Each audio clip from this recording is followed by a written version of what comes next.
محمد المصطفى ولي العطاء وبحر الوفاء ولي الجمال وبحر الشفاء سيدنا ابي الزهراء وآله وبارك وسلم.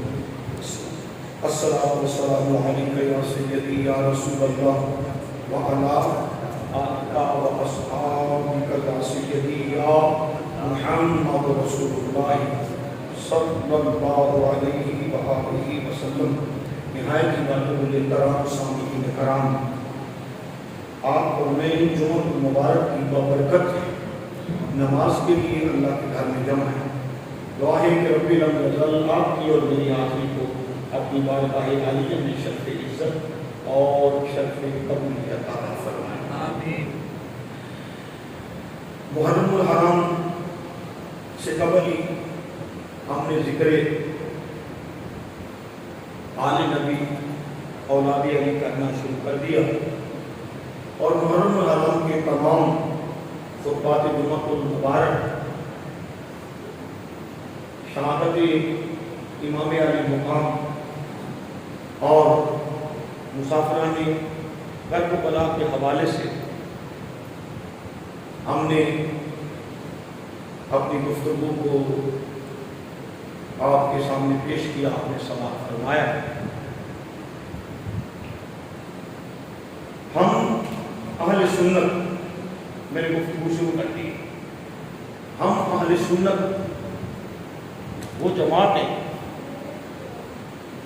جو ہمیشہ راہ حق کے مسافر ہیں اور ہم نے کبھی بھی راہ اعتدال کو نہیں چھوڑا. اور راہ اعتدال وہ راہ ہے، راہ اعتدال وہ رستہ ہے جسے اپنانے کا رب اور رب کے رسول نے حکم دیا. سبحان اللہ. آج کی گفتگو ہماری نسبت رسول پر گفتگو. اونچا بھی سبحان اللہ. جلدی جلدی. اب آپ کو میں نے سبحان اللہ کہلوایا تو آدھا منٹ آپ پر لگ گیا، تو تقریر سے نکل گیا. اس لیے اللہ رب العزت نے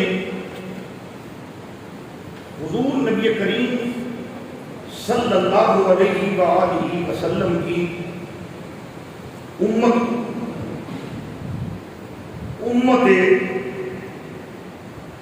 وسطی، امت وسط، وَكَذَلِكَ جَعَلْنَاكُمْ، اور اسی طرح ہم نے اے مسلمانوں تمہیں بنایا. جَعَلْنَاكُمْ، ہم نے تمہیں بنایا امتاً وسط، امت وسطی، درمیانی راہ پر چلنے والی، راہ اعتدال پر چلنے والی امت ہم نے آپ کو بنایا. راہ اعتدال کو اختیار کرنے والے بنائے. اور پھر فرمایا لِتَكُونُوا شُهَدَاءَ عَلَى النَّاسِ، تمہیں اس لیے ہم نے راہ اعتدال پر چلنے والا بنایا تاکہ لوگوں پر رب تمہیں نگران لگا، لوگوں پر تمہیں رب نگران لگا. امت مصطفیٰ وہ لوگوں پر نگران بنایا گیا، لوگوں پر نگران بنایا گیا. حضرات گرامی، صحابہ کرام اور اہل بیت اطہار یہ دو جماعتیں، ایک حضور کے گھر والوں کی جماعت ہے، ایک حضور کے غلاموں کی جماعت ہے. ایک حضور کے غلاموں کی جماعت. صحابہ کرام ہیں، اہل بیت اطہار اہل بیت بھی ہیں اور انہیں حضور کی صحابیت کا شرف بھی حاصل ہے. سبحان اللہ. بعض لوگ یہاں پر غلو کر جاتے ہیں کہ اہل بیت ہے، صحابہ ہے. اہل بیت اطہار کے صحابیت بھی اور وہ اہل بیت بھی۔ ہمارے لیے دونوں جماعتیں احترام کے قابل ہیں، لائق عزت ہے، لائق تعظیم ہے۔ ان دونوں جماعتوں کی تعظیم، ان کا ادب، ان کا احترام، ان کا حیا کرنا ہمارے ایمان کے لیے لازم ہے، کیونکہ صحابہ کرام کا حیا در حقیقت مصطفیٰ کریم کا حیا ہے۔ آپ کی گفتگو کا ایک ایک جملہ یاد رکھنا، اسی طرح اہل بیت اطہار کا احترام کرنا اور حیا کرنا حقیقت میں مصطفیٰ کریم کا حیا بھی ہے اور ان کا احترام بھی ہے۔ یعنی تعظیم صحابہ براہ راست تعظیم مصطفیٰ ہے، تو اسی طرح بے ادبی صحابہ کرام براہ راست رسول اللہ صلی اللہ علیہ وآلہ وسلم کو ناراض کرنے کا سبب بنتی ہے۔ اور اسی طرح اہل بیت اطہار کا جو بے ادب ہے وہ رسول اللہ صلی اللہ علیہ وآلہ وسلم کا نافرمان بھی ہے اور بے ادب بھی۔ وجہ صحابہ کو جتنی بھی عزت ملی ہے، توجہ کریں، صحابہ کو جتنی بھی عزت ملی ہے، جتنا بھی مقام ملا ہے، جتنا بھی مرتبہ ملا ہے، یہاں تک کہ اللہ نے قرآن میں کہا کہ میں ان سے راضی ہو گیا اور یہ مجھ سے راضی ہو گیا۔ میں ان سے راضی ہو گیا، نوجوان میری طرف توجہ کریں، میں ان سے راضی ہو گیا اور یہ مجھ سے راضی ہو گیا۔ صحابہ کرام رضوان اللہ تعالی علیہ اجمعین گھوڑوں پہ سوار، گھوڑے میدانی جنگ کی طرف جا رہے اور گھوڑے چلے اور گھوڑوں کے سینوں سے چلنے کی وجہ سے آواز آئی۔ صحابہ کے گھوڑے چلے، توجہ کیجیے، توجہ کیجیے، صحابہ کے گھوڑے چلے اور گھوڑوں کے چلنے کی وجہ سے ان کے سینوں سے آواز آئی۔ جب دوڑے تو سینوں سے آواز آئی، پتھروں پر گھوڑوں کے دھاگ لگے، پاؤں لگے اور پتھر گرم ہو کر چنگاریاں چھوڑے۔ اللہ ان کو بھی قرآن کا حصہ بنا دے۔ کتنا سبحان اللہ کہیں گے آپ، اللہ اس کو بھی قرآن کا حصہ بنا دے۔ مولا کیا کوئی خوبی ان گھوڑوں کی ہے کہ یہ کسی اعلیٰ نسل کے ہیں؟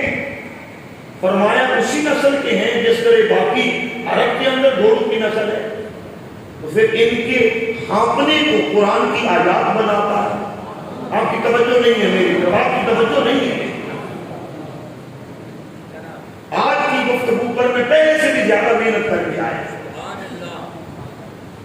مولا ان کے ہانپنے پر بھی قرآن کی آیات بناتا ہے، ان کے سینے سے اور نچھوں سے آواز نکلے۔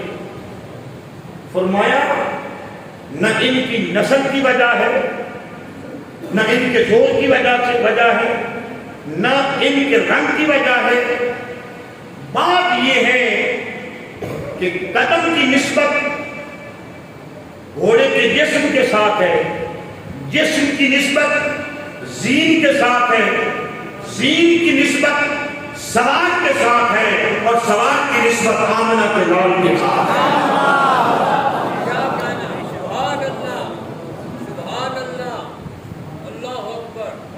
بہت نسبت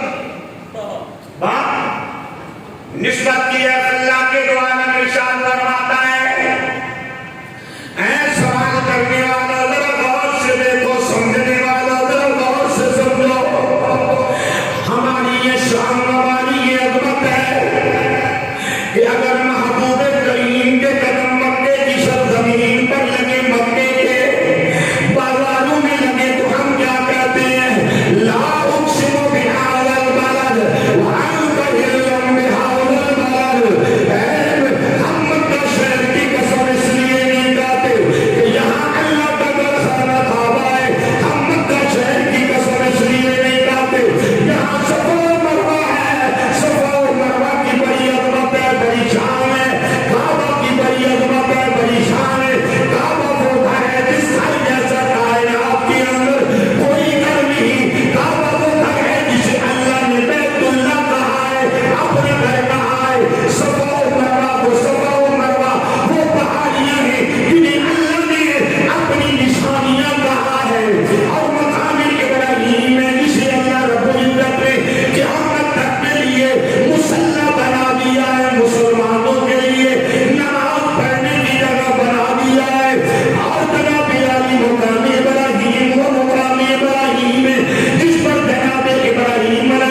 پتھر کی وجہ کہ ہم قسم نہیں کھاتے، کیوں اٹھاتے ہو؟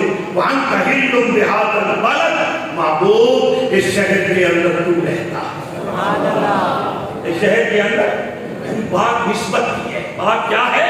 نسبت کی ہے۔ ہم نسبت کو ماننے والے، ہم نسبت کے قائل ہیں۔ صحابہ کرام کو نسبت ملی ہے مصطفیٰ کی وجہ سے، اہل بیت اطہار کو بھی عظمت ملی ہے مصطفیٰ کی وجہ سے، اور یہی ہمارا ایمان ہے، اور یہی ہمارے ایمان کا دار و مدار ہے، یہی ہمارا ایمان ہے اور یہی ہمارے ایمان کا دار و مدار ہے۔ آج امت دو گروہوں کے اندر بٹ گئی، افراط و تفریق کے اندر امت شامل ہو گئی۔ ایک ایسی جماعت جو صحابہ کرام سے محبت کرتے کرتے محبت کرتے کرتے محبت کرتے کرتے محبت کرتے کرتے محبت کرتے کرتے اس حد تک جا پہنچی کہ وہ یزید جس کا صحابیت سے تعلق ہی نہیں، اس کو بھی پکڑ کے صحابیت میں شامل کیا، اور آج اس حد تک پہنچی کہتے ہیں یزید کو لعنت بھی نہ کرے۔ بات کی سمجھ آ گئی؟ اور یزید کو امیر المومنین کا کہہ بیٹھے، جو کہ سب سے امت مصطفیٰ میں سب سے زیادہ فاسق انسان اور ظالم انسان۔ بات کی سمجھ آ گئی؟ اور ہر عمل کا ایک رد عمل ہوتا ہے، عمل اور رد عمل برابر، مگر ان کی سمت مخالف ہوتی ہے۔ تو اس کے مقابلے میں ایک ایسی قوم آئی کہ وہ اہل بیت اطہار کے ساتھ محبت کرنے لگی، جو کہ ایمان کا جز ہے، جو کہ ایمان کا جز ہے۔ اور صحابہ کرام کی محبت ایمان کی شان ہے، ایمان کی آن ہے۔ وہ اس حد تک آگے بڑھے، اس حد تک آگے بڑھے کہ محبت اہل بیت کی آگ لے کر وہ صحابہ کرام کی گستاخی کرنے لگے، وہ صحابہ کرام کی گستاخی کرنے لگے، یہاں تک کہ خلفائے ثلاثہ کی تینوں خلافت کا اور تینوں ادوار خلافت کا اور تینوں عام ترین شخصیات کی خلافت کا اس سرے سے انکار کر دیں۔ بات کو سمجھ رہی ہے؟ یہ بدقسمتی یہ سننا ہے، مگر ہر دور کے اندر راہ اعتدال پر چلنے والی ایک جماعت بھی ہے، راہ اعتدال پر چلنے والی ایک جماعت بھی ہے، جس جماعت کے بارے میں امر جلال ارشاد فرماتی ہے، قال النبی صلی اللہ علیہ وسلم سنفترق امتی ثلاثۃ وسبعین فرقۃ كلهم في النار الا واحدہ وما انا علیہ واصحابی۔ میرے آقا فرماتی ہے میری امت عن قریب 73 فرقوں کے اندر بٹ جائے گی، كلهم في النار، كلهم في النار، سارے کے سارے جہنم میں جانے والے ہیں، الا واحدہ، ایک کے سوا۔ آقا وہ کون ہوگا؟ وما انا علیہ واصحابی، ان کا طریقہ میرے والا ہوگا اور میرے صحابہ والا ہوگا۔